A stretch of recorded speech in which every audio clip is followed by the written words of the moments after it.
Jon Jones is an all-time great and probably the greatest fighter on the planet right now. With his victory this past weekend over Thiago Santos at UFC 239, he was on the receiving end of some criticism. And for me, it's not justified. Jon Jones looked as dangerous as ever and performed as good as he tends to. It just wasn't fireworks leading into that emphatic finish like it normally does. A lot of the narrative after this fight was, what's wrong with Jones? Why didn't he just decimate Santos like we were all expecting him to?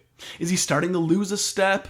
Was he injured? Or is it just a situation where he's fighting not to lose and is just more concerned with hanging on to the championship title, even if it means coasting through fights and avoiding any risk in order to maintain his position at the top? From where I'm standing, it seems as though nobody, or at least very few people, are considering the fact that Thiago Santos just fought very well and was a true threat to Jones from bell to bell.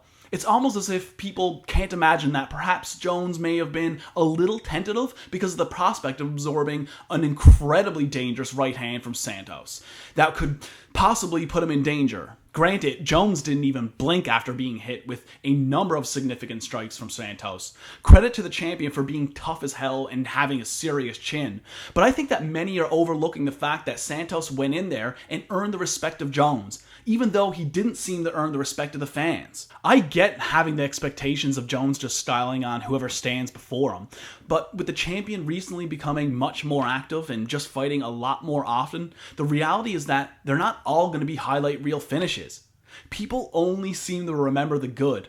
It's easy to forget that there was a time where GSP was heavily criticized for being a boring fighter and turning in less than impressive performances. Some people also forget the fact that throughout Anderson Silva's prime and his insanely impressive run, that he has turned in a number of duds. Even the all-time greats don't wow the audience every single time they step in there, if they're doing it enough. But I've been surprised this week when seeing how little credit was given to Santos for getting in there and giving Jones hell. A lot of people believe that Santos actually should have got the nod in that decision, but he isn't getting the credit he deserves for putting Jones on notice and making him think twice about staying within striking distance of the Brazilian. It was reported after the fight that Santos had torn the left knee meniscus and all of its ligaments, and is now scheduled for surgery to repair the injury, making the performance all the more impressive. What would have happened if Santos' knees was 100%? And how would he fare if he were to get another crack at Jones perfectly healthy? No doubt he would be stepping into the octagon with a totally different level of confidence than he had in their first fight. And that fact alone is enough to sell the rematch. But does Santos deserve the rematch now? No. He had his chance and wasn't able to pull it off. But he has positioned himself to be one or two impressive finishes away from earning a number one contender status. And hopefully, he's also positioned himself to get his proper due and respect from the fan base.